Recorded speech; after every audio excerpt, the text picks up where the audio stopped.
Hello students, welcome to our YouTube channel only commerce. Student, इस series में हम discuss कर रहे हैं फाइनेंशियल मैनेजमेंट के कुछ इम्पोर्टेंट कॉन्सेप्ट जो इम्पोर्टेंट रहेंगे आपके यूजीसी नेट कोड नंबर 8 यानी कॉमर्स और यूजीसी नेट कोड नंबर 17 यानी मैनेजमेंट। और इसके अलावा जो बाकी के आपके अदर कॉमर्स कंपटीशन एग्ज़ाम है वहाँ पर भी इम्पोर्टेंट रहने वाले हैं। इस सीरीज में हम फाइनेंशियल मैनेजमेंट के कुछ इंपॉर्टेंट कॉन्सेप्ट शॉर्ट में डिस्कस करने वाले हैं। तो आज हम डिस्कस करेंगे कैपिटल स्ट्रक्चर के दो important concept, net income approach और नेट ऑपरेटिंग इनकम अप्रोच। आज के बाद इन दो अप्रोचेज में आपको कोई भी प्रॉब्लम नहीं रहेगी। इनको हम with previous year MCQs discuss करने वाले हैं और ख़ास बात यह है कि इनकी आपको पीडीएफ भी फ्री ऑफ कॉस्ट अवेलेबल हो जाएगी और मैंने आप लोगों के लिए ऑनलाइन क्विज भी अवेलेबल कराई है। यदि आपने अभी तक हमारा टेलीग्राम चैनल ज्वाइन नहीं किया है तो आप लोग ज्वाइन करके पीडीएफ ले सकते हैं और ऑनलाइन क्विज में पार्टिसिपेट कर सकते हैं। तो हम स्टार्ट करते हैं।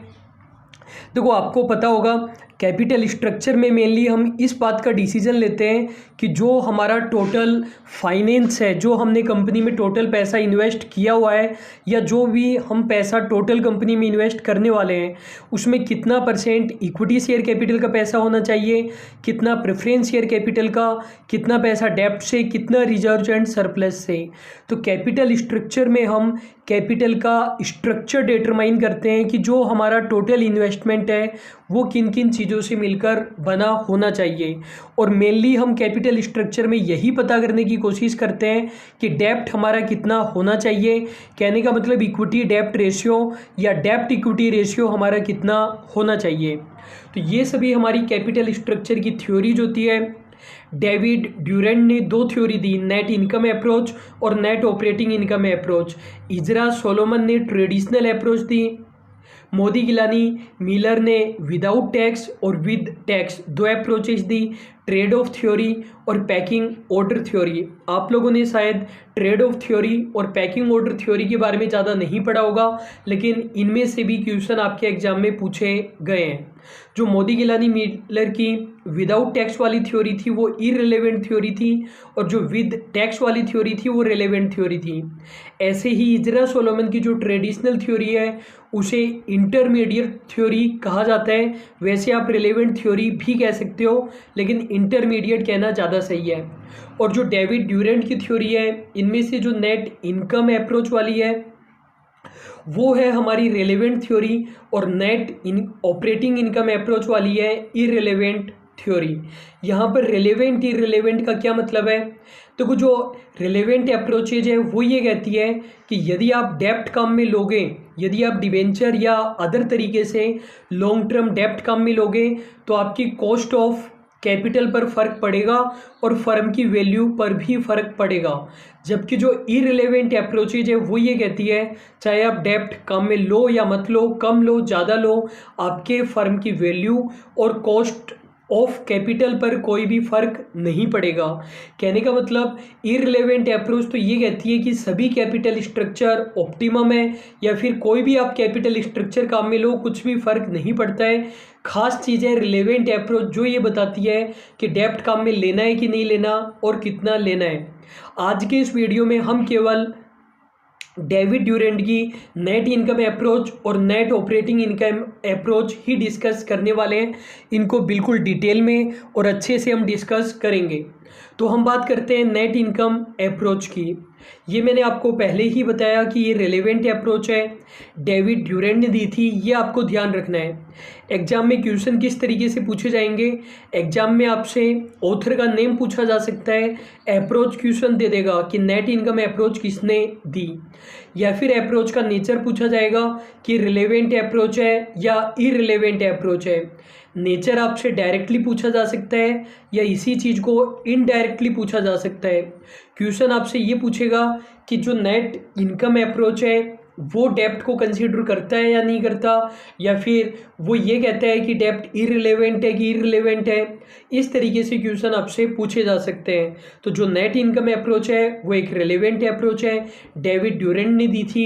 इन्होंने ये कहा कि जितना ज़्यादा डेप्ट हम काम में लेंगे, हमारी WACC weighted average cost of capital, जिसे हम KO भी कहते हैं, वो उतनी ज़्यादा कम आएगी।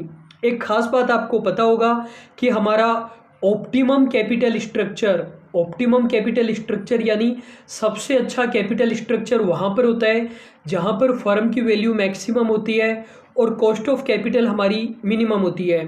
तो डेविड ड्यूरेंट ने इस अप्रोच में ये कहा कि डेप्ट हम जितना ज़्यादा काम में लेंगे, WACC हमारी उतनी ज़्यादा कम आएगी और जो फर्म की वैल्यू है वो हमारी उतनी ही ज़्यादा आएगी। कहने का मतलब ये अप्रोच ये कह रही है कि डेप्ट जितना ज़्यादा आप काम में ले सकते हो उतना ज़्यादा आपको काम में लेना चाहिए। मैक्सिमम से मैक्सिमम डेप्ट आपको काम में लेना चाहिए। अजम्पशन इन्होंने क्या क्या माना? इन्होंने माना कोई भी टैक्स एग्जिस्ट नहीं करता है, कंपनियों पर टैक्स नहीं लगता है। दूसरी बात इन्होंने माना कि प्रेफरेंस शेयर कैपिटल होती ही नहीं है, या तो इक्विटी होंगे या डेप्ट होगा। और इन्होंने माना कि जो KD है वो KE से कम होती है। ये बात बिल्कुल सही है। कॉस्ट ऑफ कैपिटल वाले चैप्टर में आप लोगों ने पढ़ा होगा कि सबसे ज़्यादा KE होती है और सबसे कम KD होती है, तो KD हमारी कम रहेगी। और दूसरी बात इन्होंने ये माना कि ये कांस्टेंट बनी रहती है। कहने का मतलब मान लीजिए कि आपको डेप्ट मिल रहा है 10% की इंटरेस्ट रेट पर और इक्विटी के लिए KE है हमारी 18%। KE को हम मान रहे हैं 18% और KD को हम मान रहे हैं 10%। तो इन्होंने ये माना कि पहली बात तो जो KD है वो KE से कम है। KE 18 है तो KD हमारी 10 है। दूसरी बात इन्होंने ये माना कि ये दोनों ही कांस्टेंट रहती है। देखो आपको एक बात पता है कि जब हम कंटिन्यूसली लोन लेते जाते हैं तो एक लेवल के बाद में KD बढ़ना स्टार्ट हो जाता है। यदि आपने ऑलरेडी बहुत सारा लोन लिया हुआ है, लोन में आप डूबे हुए हैं, तो नया लोन आपको महंगा मिलेगा, और ऑलरेडी आपने लोन नहीं लिया हुआ है तो लोन आपको सस्ता मिल जाएगा।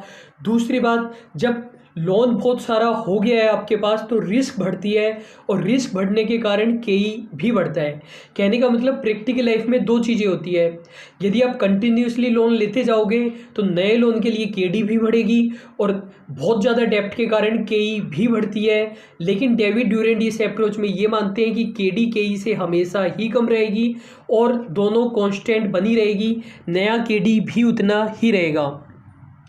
अब एग्जाम में वैसे तो न्यूमेरिकल क्वेश्चंस नहीं पूछे जाएंगे, लेकिन आपका कॉन्सेप्ट क्लियर करने के लिए एक न्यूमेरिकल क्वेश्चन हम करने वाले हैं। तो देखो इस अप्रोच में हम कैलकुलेट कैसे करेंगे। सबसे पहले हम इक्विटी की वैल्यू कैलकुलेट करेंगे। इस अप्रोच में इक्विटी की वैल्यू कैलकुलेट करने के बाद में हम फर्म की वैल्यू कैलकुलेट ईजिली कर सकते हैं, और उसके बाद में हम KO कैलकुलेट कर सकते हैं। इक्विटी की वैल्यू को शो किया जाता है S से, और इक्विटी की वैल्यू हम कैसे निकालेंगे? इक्विटी की वैल्यू हम निकालेंगे earning available for equity share holder divided bye KE। Earning available for equity share holder का मतलब क्या है? देखो आपको पता है इक्विटी शेयर होल्डर को क्या मिलेगा, EBIT में से पहले इंटरेस्ट डिडक्ट होगा, उसके बाद में टैक्स डिडक्ट होगा, उसके बाद में प्रेफरेंस शेयर होल्डर का डिविडेंड डिडक्ट होगा, और जो बच जाएगा वही तो इक्विटी वालों को मिलेगा। तो earning available for equity share holder का मीनिंग आप लोग समझ चुके हैं। EBIT में से हमें टैक्स माइनस करना है, इंटरेस्ट माइनस करना है, और प्रेफरेंस शेयर होल्डर का डिविडेंड भी माइनस करना है। एक हम एग्जांपल देखते हैं, उससे आपको इजीली समझ में आ जाएगा। फिर हम MCQs भी करने वाले हैं आपके प्रीवियस ईयर एग्जाम्स के। Only commerce limited provides you the following informations.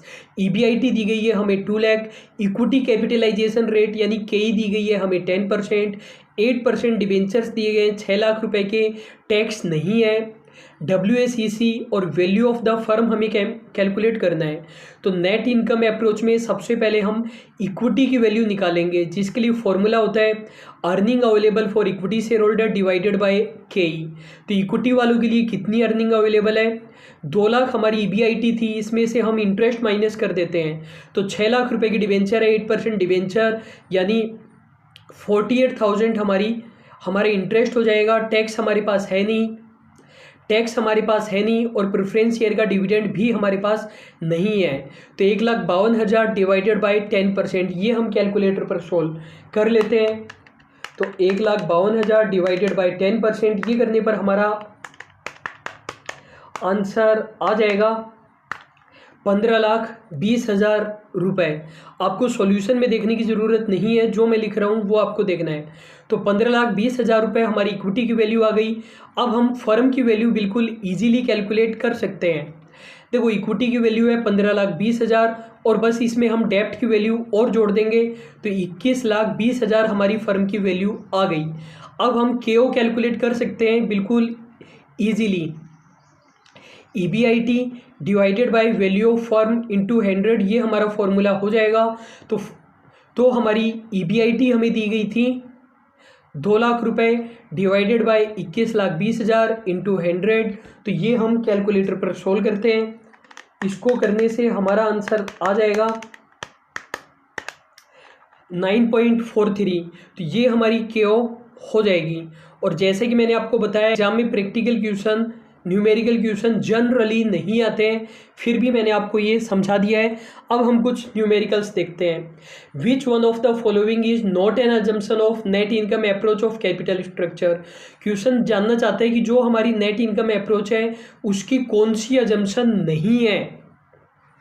तो देखो स्टूडेंट, आप एक बात ध्यान रखना, ये अप्रोच कैसी अप्रोच है, ये हमारी अप्रोच है रिलेवेंट अप्रोच है। दूसरी बात, इन्होंने ये माना था कि केडी केई से कम रहती है और ये दोनों ही कांस्टेंट रहती है। इसके कारण से देखो क्या होगा, जो केओ है वो हमारी कंटिन्यूसली डिक्रीज होती जाएगी जैसे जैसे हम डेप्ट को बढ़ाते जाएंगे। केडी और केई इक्वल रहेगी, चेंज होगा हमारा केओ। तो ये क्या क्या बोल रहे हैं, कॉस्ट ऑफ डेप्ट is less than cost of equity. सही बात या गलत बात? बिल्कुल सही बात है। टैक्सेस एग्जिस्ट नहीं करते, सही बात है। कॉस्ट ऑफ डेप्ट and cost of equity will remain constant, ये भी सही बात है। Valuation of firm is independent, तो ये हमारा गलत हो जाएगा क्योंकि वैल्यूएशन ऑफ फर्म डिपेंड करता है कैपिटल स्ट्रक्चर पर। नेक्स्ट हमारा क्वेश्चन है which of the following is true for net income approach. पिछले वाले से ऑपोजिट है क्वेश्चन। यहाँ पर क्वेश्चन हमसे जानना चाहता है कि इनमें से ट्रू कौन सा है। तो देखो ट्रू हमारे लिए कौन सा हो जाएगा, हायर इक्विटी इज बेटर। ऐसा कहते हैं क्या नेट इनकम अप्रोच? नहीं कहता है। हायर डेप्ट इज बेटर, बिल्कुल सही बात है। जितने ज़्यादा डेप्ट कम मिलेंगे फर्म की वैल्यू उतनी ज़्यादा और हमारी केओ उतनी कम आएगी। डेप्ट रेशियो इज इररिलेवेंट, गलत बात है। नन ऑफ द अबव भी नहीं आ सकता, बी हमारा करेक्ट आंसर हो जाएगा। थर्ड हमारा क्वेश्चन है in case of net income approach cost of equity is. Net income approach में केई के साथ क्या होता है, केई कांस्टेंट रहती है, इंक्रीजिंग होती है, डिक्रीजिंग होती है या फिर क्या होता है? तो हमें पता है केडीओ या केईओ दोनों ही कांस्टेंट रहती है। देखो बिल्कुल सीधी सी बात है, अगर केडी 10% है, केई 18% है। आप ये मान लो कि आपका एक फ्रेंड 10% पर आपको लोन दे रहा है और आपका एक दूसरा फ्रेंड 18% पर लोन दे रहा है और आपको 10 लाख रुपए की लोन की ज़रूरत है। ओवरऑल आपकी कॉस्ट कब कम होगी? जब आप ज़्यादा से ज़्यादा मिस्टर ए से लोन लेंगे तभी कम होगी। तो बिल्कुल क्लियर है हमारा। नेक्स्ट है हमारे question in case of net income approach when the dept proportion is increased cost of डेप्ट इज। जब हम डेप्ट बढ़ाते जा रहे हैं तो कॉस्ट ऑफ डेप्ट के साथ क्या होगा, वो इंक्रीज होगा, डिक्रीज होगा, कांस्टेंट रहेगा, नन ऑफ द अबव होगा। हमारा आंसर हो जाएगा कांस्टेंट। इसमें आप डिक्रीजिंग मत कर देना, डिक्रीज केवल के होता है, केई और केडी हमारे इक्वल ही रहेगा। आप चाहे कितना भी लोन लो, यदि पहले आपको लोन 10% पर मिल रहा था तो वो कंटिन्यूसली 10% पर मिलता रहेगा। नेक्स्ट हमारे क्वेश्चन है which of the following is true for net income approach. Net income approach के लिए इनमें से कौन सा सही है? तो ये बोल रहे हैं फर्म की वैल्यू आ जाएगी जब इक्विटी की वैल्यू में से डेप्ट की वैल्यू घटाएंगे, तो ऐसा हो ही नहीं सकता। इन दोनों को जोड़ेंगे तब आएगी फर्म की वैल्यू। तो दूसरी बात ये बोल रहे हैं कि डेप्ट की वैल्यू आ जाएगी जब फर्म की वैल्यू में इक्विटी की वैल्यू जोड़ेंगे, बिल्कुल ही गलत बात है। तीसरी बात ये बोल रहे हैं इक्विटी की वैल्यू आ जाएगी यदि फर्म की वैल्यू में से डेप्ट की वैल्यू घटा दो। तो ये वैसे तो हमारा सही है। और ए में बोल रहे हैं कि फर्म की वैल्यू आ जाएगी जब इक्विटी की वैल्यू और डेप्ट की वैल्यू हम जोड़ देते हैं, ये भी सही है।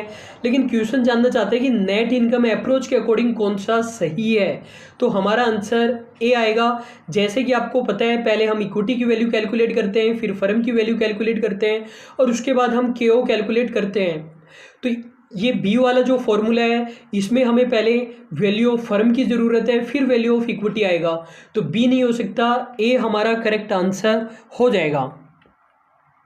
स्टूडेंट नेक्स्ट हमारा क्वेश्चन है according to net income approach capital structure decision is relevant in the valuation of the firm. सही बात है या गलत बात है? तो वो क्वेश्चन बोल रहे हैं कि जो नेट इनकम अप्रोच होती है उसमें कैपिटल स्ट्रक्चर डिसीजन रेलेवेंट होते हैं फर्म की वैल्यू पता करने के लिए। सही बात है या गलत बात है? बिल्कुल ट्रू है। A firm can charge its total value and its overall cost of capital by change in the degree of leverage in the capital structure। Leverage का मतलब भी डेप्ट ही होता है। अगर मैं कहूँ लीवर्ड फर्म, इसका मतलब ऐसी फर्म जो डेप्ट कम में लेती है। अगर मैं कहूँ अनलीवर्ड फर्म, तो ऐसी फर्म जो डेप्ट कम में नहीं लेती है। तो बी वाले में ये बोल रहे हैं कि एक फर्म है वो अपनी टोटल वैल्यू को बढ़ा सकती है, ओवरऑल कॉस्ट ऑफ कैपिटल को चेंज कर सकती है यदि ये लीवरेज को चेंज करती है। तो ये भी हमारा बिल्कुल ट्रू स्टेटमेंट है। तो हमारा करेक्ट आंसर हो जाएगा ए। दोनों ही करेक्ट है और आर हमारा करेक्ट एक्सप्लेनेशन है। तो स्टूडेंट आज हम दो अप्रोचेज को पढ़ने वाले थे, नेट इनकम अप्रोच और net operating income approach. Net income approach को हमने पढ़ा, अब हम पढ़ेंगे नेट ऑपरेटिंग इनकम अप्रोच। ये हमारी इररिलेवेंट अप्रोच होती है, ये भी डेविड ड्यूरेंट ने ही दी थी। इन्होंने ये बोला डेप्ट कम काम में लो चाहे ज़्यादा काम में लो, काम में लो या मत लो, न तो वैल्यू पर फर्क पड़ेगा न ही केओ पर फर्क पड़ेगा। तो पिछली वाली अप्रोच से जस्ट ऑपोजिट है। इन्होंने भी यही माना कि टैक्स नहीं होता है, प्रेफरेंस शेयर कैपिटल नहीं होती है।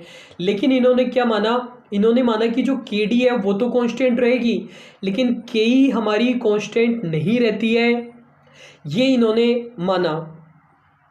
देखो दोनों को हम एक बार अच्छे से देखते हैं, आप लोग ध्यान से ये बात देखना।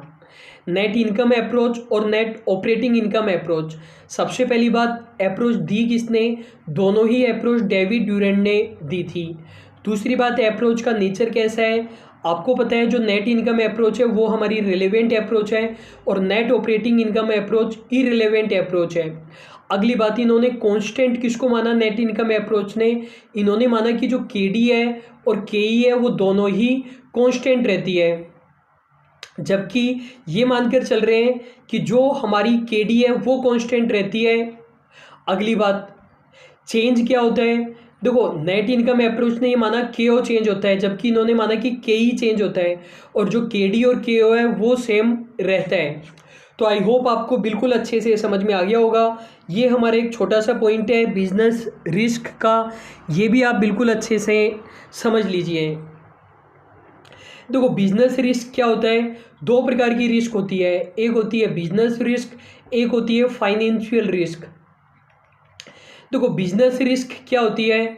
बिजनेस रिस्क इस बात की रिस्क होती है, जैसे मान लीजिए कि हमारी सेल्स है 30 लाख रुपीज़ और जो भी हमारे एक्सपेंसेस है वो हो रहे हैं 28 लाख। मतलब जो भी परचेज वगैरह है या ऑपरेटिंग एक्सपेंसेज है वो 28 लाख रुपए के हैं और सेल्स हो रही है 30 लाख। तो एक्सपेंसेज थोड़े से ही कम है, ईबीआईटी 2 लाख आ रहा है, मतलब बिजनेस रिस्क बहुत ज़्यादा है।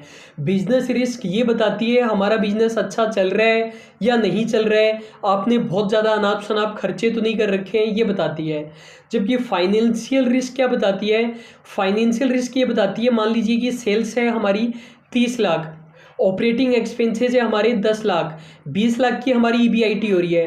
कहने का मतलब जो बिजनेस रिस्क है वो तो कम है लेकिन आपने बहुत सारा लोन लिया हुआ है 18 लाख रुपए का, तो आपको नेट प्रॉफिट तो केवल 2 लाख रुपए का ही होगा। तो फाइनेंशियल रिस्क ये बताती है कि आपने जो फाइनेंशियल एक्सपेंसेज है, इंटरेस्ट, डिविडेंड वगैरह, वो आपके बहुत ज़्यादा है जिसकी वजह से आप ओवरऑल लॉस में जा सकते हो। और बिजनेस रिस्क ये बताती है कि आपका जो बिजनेस है वो बढ़िया चल रहा है कि नहीं चल रहा। तो ये चौथी एजम्पशन में ये बोल रहे हैं कि बिजनेस रिस्क है वो सेम रहती है ऑल डेप्ट इक्विटी मिक्स पर। तो ये बात कहने की ज़रूरत नहीं थी, ये तो सभी अप्रोच में लगेगा। आपने बिजनेस में 20 लाख रुपए लगा रहे हैं, अब चाहे 20 लाख रुपए आप इक्विटी से लगाओ, प्रेफरेंस से लगाओ, डेप्ट कम काम में लो चाहे ज़्यादा काम में लो, आपका बिजनेस चलेगा कि नहीं चलेगा कोई फ़र्क नहीं पड़ता। 20 लाख रुपए आपने कहीं से भी लगाए हो, जो आपकी सेल्स होनी है वही होगी, जो आपके ऑपरेटिंग एक्सपेंसेस होने हैं वो वही होंगे। डेप्ट इक्विटी मिक्स केवल फाइनेंशियल रिस्क को ही अफेक्ट करता है। देखो, जो नेट इनकम अप्रोच थी वहाँ पर हम पहले इक्विटी की वैल्यू कैलकुलेट करते थे, फिर फर्म की, फिर हम केओ कैलकुलेट करते थे। लेकिन यहाँ पर हम पहले कैलकुलेट करेंगे फर्म की वैल्यू, फिर इक्विटी की वैल्यू, और फिर हम केई कैलकुलेट करेंगे, क्योंकि यहाँ पर केई चेंज हो रहे हैं। फॉर्मूला उसी तरीके से हो जाएगा। एक न्यूमेरिकल क्वेश्चन हम देख लेते हैं। EBIT 4 lakh rupees, overall capitalization rate क्यों दी गई है 12.5, 10% डिवेंचर 10 लाख, टैक्स है नहीं, केई और वैल्यू हम निकालना है। पहले वैल्यू ऑफ फर्म निकालते हैं। फॉर्मूला हो जाएगा हमारा EBIT डिवाइडेड बाई KO।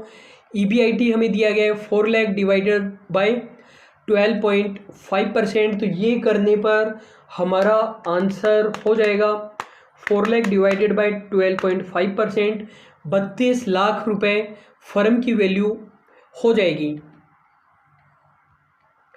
फिर दूसरी बात, इक्विटी की वैल्यू निकालते हैं तो बिल्कुल आसान है। फर्म की वैल्यू में से डेप्ट माइनस कर दो, 22 लाख रुपए इक्विटी की वैल्यू, और फिर केई निकालना तो बिल्कुल आसान है। इक्विटी वालों की अर्निंग डिवाइडेड बाय केई। इक्विटी वालों की अर्निंग कैसे आएगी, 4 लाख रुपीज़ हमारी EBIT थी, इसमें से इंटरेस्ट माइनस करेंगे, डिबेंचर है 10%, 10 लाख रुपए के 1 लाख रुपए हमारा इंटरेस्ट हो गया, न हमारे पास टैक्स है न हमारे पास प्रेफरेंस डिविडेंड है, डिवाइडेड बाय 10%, तो 3 लाख डिवाइडेड बाय 10% हम कर देंगे।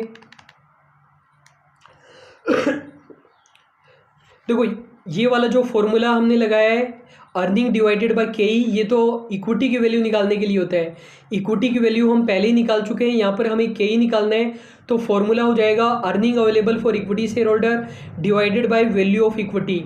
तो earning available for equity share holder हो जाएगा 3 लाख रुपीज़, और इक्विटी वालों की वैल्यू है हमारी 20 लाख रुपीज़। ये वाला फॉर्मूला हमारा लग जाएगा, तो 3 lakh divided by 20 lakh rupees into 100, answer आ जाएगा हमारा 13.636%, यानी 13.64% हमारा आंसर हो जाएगा। क्वेश्चन हम देखते हैं, according to net income approach which one of the following is constant. Net income approach में क्या कांस्टेंट होता है? देखो, कॉस्ट ऑफ इक्विटी तो हमारी चेंज होगी, कॉस्ट ऑफ डेप्ट हमारा कांस्टेंट रहता है, WACC भी कांस्टेंट रहता है, तो C हमारा करेक्ट आंसर हो जाएगा। Net income approach advocates that degree of डेप्ट financing is. Net income approach क्या कहती है कि डेप्ट की डिग्री का मतलब एक्सटेंट, कम काम में ले रहे हो या ज़्यादा काम में ले रहे हो, वो रिलेवेंट होती है, रिलेवेंट हो सकती है, इररिलेवेंट होती है, इररिलेवेंट हो सकती है। आंसर हो जाएगा हमारा C, इररिलेवेंट होती है। अब स्टूडेंट, ये वाला जो क्वेश्चन है ये आप लोगों को बताना है, कमेंट बॉक्स में इसका आंसर बता देना है। यदि आप करेक्ट आंसर बताते हैं तो इसका मतलब आपको कॉन्सेप्ट समझ में आ चुका है। EBIT दी गई है हमें 50,000 रुपये, डेप्ट की वैल्यू दी गई है 80,000 रुपये, डेप्ट की रेट हमें नहीं बताई गई है, और KO हमें दिया गया है 20%, और इक्विटी की वैल्यू हमें निकालना है। नेट ऑपरेटिंग इनकम हमें काम में लेना है, वैसे किसी भी अप्रोच से आप निकाल सकते हैं। तो स्टूडेंट, आज हम वैसे इतना ही करने वाले हैं। एक बार लास्ट में मैं आपको एक बार रिवाइज करा रहा हूँ दोनों ही अप्रोचेज के बारे में। तो स्टूडेंट, हमने पढ़ा नेट इनकम अप्रोच और नेट ऑपरेटिंग इनकम अप्रोच, केवल 40 मिनट में मैं आपको रिवाइज करा रहा हूँ। नेट इनकम अप्रोच और नेट ऑपरेटिंग इनकम अप्रोच दोनों ही डेविड ड्यूरेंट ने दी थी। नेचर, जो नेट इनकम अप्रोच है वो रिलेवेंट होती है, net operating income approach irrelevant होती है। अगली बात, कांस्टेंट इन्होंने किसको माना? नेट इनकम अप्रोच ने KD और KE दोनों को ही कांस्टेंट माना, और इन्होंने KD और KO को कांस्टेंट माना। चेंज इन्होंने किसको माना? इन्होंने KO को चेंज माना और इन्होंने KE को चेंज माना। अगली बात, इन्होंने ये माना कि जो KD है वो KE से कम रहती है, और इन्होंने ये माना जितना ज़्यादा आप डेप्ट काम में लोगे उतनी की कॉस्ट ऑफ कैपिटल और फर्म की वैल्यू उतनी ज़्यादा होगी। जबकि नेट ऑपरेटिंग इनकम तो ये कहती है डेप्ट इक्विटी रेशियो आप कुछ भी काम में ले सकते हैं। तो स्टूडेंट आज के लिए बस इतना ही है। यदि आप फाइनेंशियल मैनेजमेंट का फुल कोर्स परचेज करना चाहते हैं तो केवल और केवल 400 रुपीज़ में आप परचेज कर सकते हैं। ये वाला जो कोर्स है इसमें हर चैप्टर में मैंने लगभग 50 प्रीवियस ईयर एमसीक्यूज डिस्कस किए हैं। तो आप लोग देख सकते हैं टोटल हमने 500 के लगभग प्रीवियस ईयर एमसीक्यूज डिस्कस किए हैं। ये न केवल यूजीसी नेट कॉमर्स के लिए बल्कि सेबी और अदर एग्जाम्स के लिए भी बहुत ज़्यादा इंपॉर्टेंट रहने वाला है। किसी भी एग्जाम में आपको कुछ भी और पढ़ने की ज़रूरत नहीं रहेगी। अभी के लिए बस इतना ही। Thank you so much.